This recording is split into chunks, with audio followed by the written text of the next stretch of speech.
बिना उससे मिले ही मैं समझ गई थी कि वो तेरी जिंदगी से खेल रहा है। क्या जरूरत थी उस फटीचर को इनवाइट करने की? शादी में दूल्हा दुल्हन के कपड़ों से ज्यादा उसके कोट की बातें हो रही थी। क्या काम करता है वो? वो किसी प्रोजेक्ट के लिए काम करता है। कहाँ पर? कौन सा प्रोजेक्ट? मुझे नहीं पता।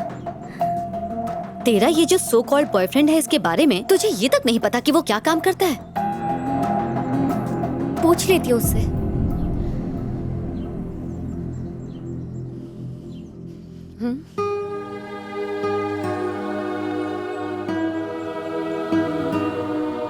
तुम्हारी ही तरह बिना किसी की परवाह किए एक लड़की किसी से बेइंतहा प्यार करने लग जाती है। वो सारी दुनिया भुलाकर उसके साथ जीने मरने का वादा कर लेती है। फिर दोनों की शादी हो जाती है। वो दोनों काफी खुश थे, सब ठीक था। फिर 2 साल बाद उनके घर एक बेटी हुई। खुशियां दुगनी हो गई और ये सिलसिला यूं ही चलता रहा। फिर एक दिन अचानक उस लड़की को ये पता चलता है कि जिस पर उसे यकीन था वो धोखेबाज है। कहता था बिजनेसमैन है, पर असल में अपनी नाकामियां छुपाने के लिए वो उससे झूठ बोल रहा था। सवाल पूछने पर उसने कोई जवाब नहीं दिया और उनके बीच झगड़ा हो गया। उनके झगड़े बढ़ते गए और साथ में दूरियां भी, इतनी कि वो एक दूसरे की शक्ल तक नहीं देखना चाहते थे। एक दिन दोनों ने तय किया कि अब उन्हें एक दूसरे की जरूरत नहीं है और इसलिए उन्होंने डिवोर्स ले लिया। लेकिन उन्होंने अपनी बेटी से नहीं पूछा कि वो क्या चाहती है, जो सिर्फ 12 साल की थी, जिसे उनकी जरूरत थी।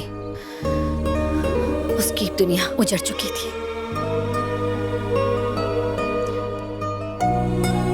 उसका नाम श्वेता था। 7A rosary convent high school में तुम्हारे साथ पढ़ा करती थी। वो अपनी माँ के साथ कहीं और चली गई। किसी और की गलती, सजा किसी और को मिली।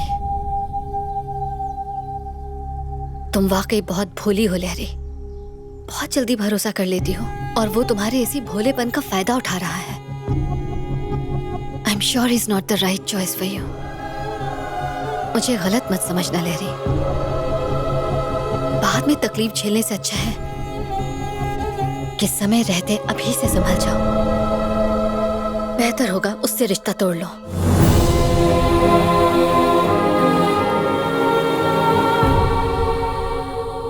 मैंने तो कहा था गाड़ी में मत जाओ बैंकॉक। रास्ते में 5 बार टायर पंचर हो चुका है। उनकी गाड़ी की स्टेपनी का फोन आया था, भाई इन्हें समझाओ, हम थक गई हैं। हमेशा थोड़ी रहेगा। एक्सक्यूज मी, आपको कुछ काम है?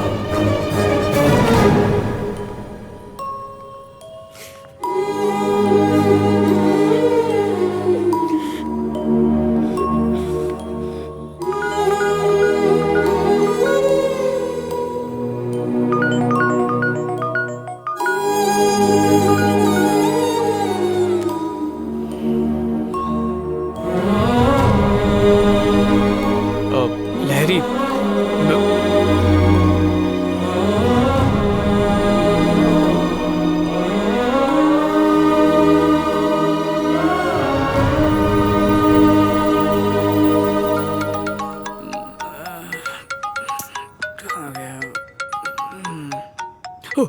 हाँ सर जी, 4:30 तक पहुंच जाऊंगा सर। विजय, स्मॉल चेंज है। बॉस शाम को बाहर जाने वाले हैं तो 11 बजे मिल सकते हो हमें? सर जी 10 मिनट बचे हैं। क्यों, तुम नहीं आ सकते? बिल्कुल आ सकता हूँ सर।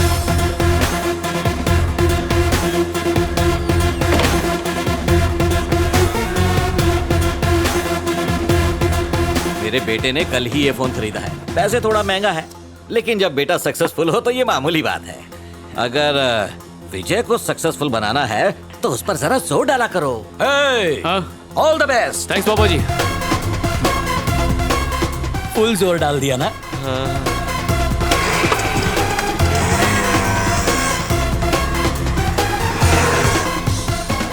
मैंने आपको विजय के बारे में बताया था ना, ये विजय वही है ना? हेलो सर जी। हेलो। उस दिन प्रेजेंटेशन आधे में ही रह गई थी तो आज। रहने दो, उसकी जरूरत नहीं है। It's alright. सर जी, मेरे प्रोजेक्ट पर पैसा लगाने के लिए आप जो मेहनत कर रहे हैं उसकी। विजय 1 सेकंड, हमने तुम्हें आज यहाँ स्पॉन्सरशिप के लिए नहीं बुलाया है। हमारे बॉस ने तुम्हें एक मौका दिया था पर तुम फेल हो गए। इसलिए तुम एक काम करो, इसके पेटेंट राइट्स के साथ अपना प्रोजेक्ट तुम हमें दे दो। अगर आइडिया सक्सेसफुल हुआ तो हम थोड़ा प्रॉफिट तुम्हें भी दे देंगे। तुम रेडी हो तो सर से बात कर सकते हैं।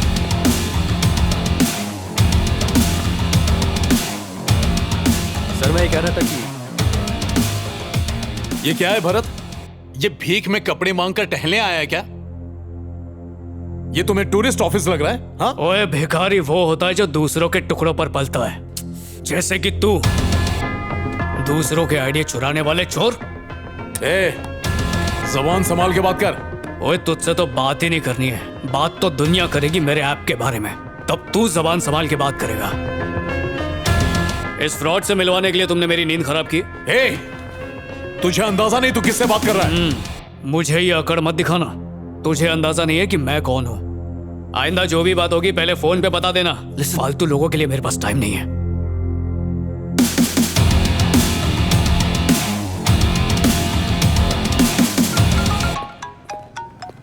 हेलो जी। मैं तुमसे मिलना चाहती हूँ। ठीक है, कल मिलते हैं। नहीं, अभी।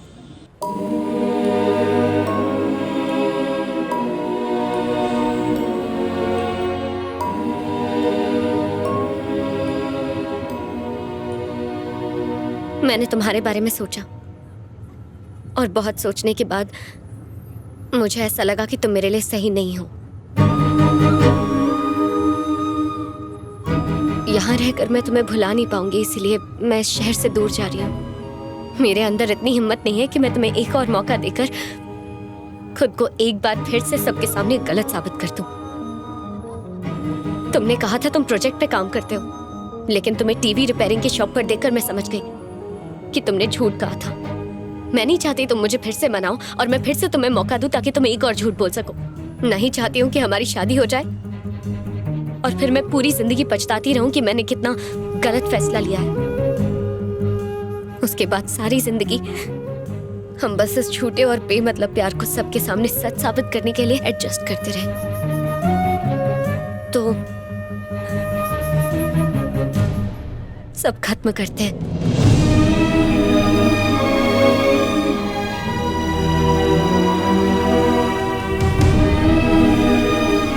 Let's make this relationship healthy. तुम चाहो तो हम दोस्त बनकर रह सकते हैं। तुम्हें और भी कुछ बोलना है या अभी भी कुछ बाकी है? हेल्दी रिलेशन को हेल्दी बनाने के लिए किसी जिम की जरूरत नहीं पड़ती है, उसके लिए भरोसा ही काफी है। बिना भरोसे के प्यार ज्यादा दिन नहीं टिकता, वो रास्ते में ही दम तोड़ देता है। पापा जी बोलते रहे शराब छोड़ दे, पर मैं नहीं छोड़ पाया।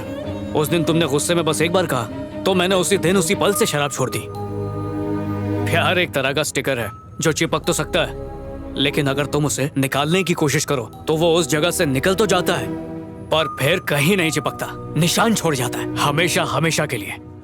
उस दिन तुमने सर्विस सेंटर में सबके सामने मेरा कॉलर पकड़कर मुझसे इस बारे में पूछा होता तो इतना बुरा नहीं लगता जितना इस बात का लग रहा है कि तुमने बिना मुझसे पूछे एक तरफा फैसला ले लिया, बिना सच जाने। ये जॉब बस खर्चा निकालने के लिए कर रहा हूँ, पर मेरा सपना वो ऐप है जो लोगों की जान बचाएगा और ये मैं साबित कर सकता हूँ। पर बात सिर्फ कमाई की नहीं है, क्योंकि बाद में तुम मेरी बाइक को मुद्दा बनाओगी, बोलोगी शादी के बाद हम बच्चों के साथ इस पे कैसे बैठेंगे। फिर मैं पड़ोस से 2 बच्चे लाके अपने और तुम्हारी गोद में बिठाऊंगा और आराम से पूरा शहर घुमाऊंगा। मैं खुद को हर बार साबित कर सकता हूँ पर करूंगा नहीं, क्योंकि मैं थक गया हूँ। काम काज के सिलसिले से इम्तिहान तो देने ही पड़ते हैं। सोचा था शायद प्यार में तो थोड़ा सुकून मिल जाएगा, पर यहाँ भी वही हाल है, हर बात में सौदेबाजी। सच्चा प्यार वो होता है जब हम एक दूसरे पे आंख बंद करके भरोसा करते हैं। अगर तुम लड़कियों को प्यार साबित करने के लिए ताजमहल भी बना दे और तुम्हारा मूड मुंह फुलाने का हो तो कहोगी कि तुमने क्या किया, ये तो मजदूरों ने बनाया। बहुत हो गया, अब बर्दाश्त नहीं होता। जिस तरह लड़कियों को डर होता है कि वो जिंदगी भर घर गृहस्थी कैसे चलाएंगी, उसी तरह लड़कों को भी डर रहता है कि वो अपने प्यार का यकीन कैसे दिलाते रहेंगे। मजलूम बनना आसान है, पर साथ निभाने की हिम्मत रखना मुश्किल है। मैं जा रही हूँ। मेरे दिल से तो कब से जा चुकी हो।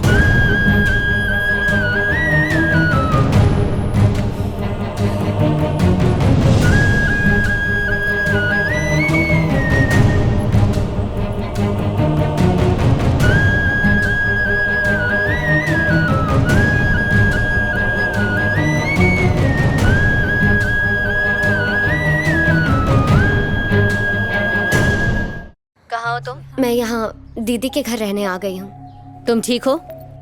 मैं ठीक हूँ।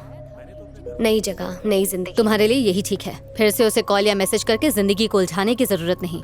चलो बाय। बाय। सुनो, अगर डेडिकेशन नहीं है तो सपने क्यों देखते हो? मैंने फालतू में ही सीईओ से तुम्हारी सिफारिश की। तुम तो बहुत ही लापरवाह हो।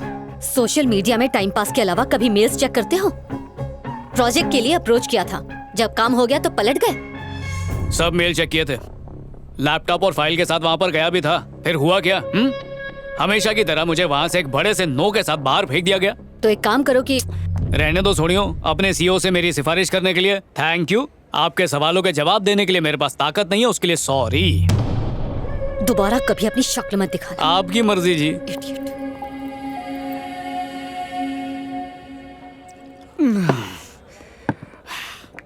जब देखो सर झुकाए चलती थी, सोचा एक बार, बस एक बार सर उठा के मुझे देख ले, मजा आ जाएगा। फिर उसने देखा, फिर सोचा एक प्यारी सी मुस्कान दे दे, तो वो भी दे दी। फिर प्रपोज करना चाहा, उसको आई लव यू कहा, तो उसने भी आई लव यू टू बोला। लो जी, फिर क्या था? सोचा जिंदगी फर्राटे से चलेगी, पर फिर ब्रेक लग गया। ये गैरों पे करम, अपनों पे सितम, सब ऐसा ही करती है।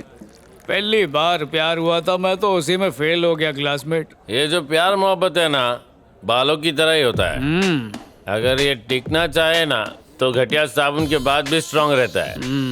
एक बार इसने डिसाइड कर लिया कि चले जाना है तो लाख रुपए का शैम्पू भी लगाओ, नो यूज। सो बाल और प्यार हमारे हाथ में नहीं है यार।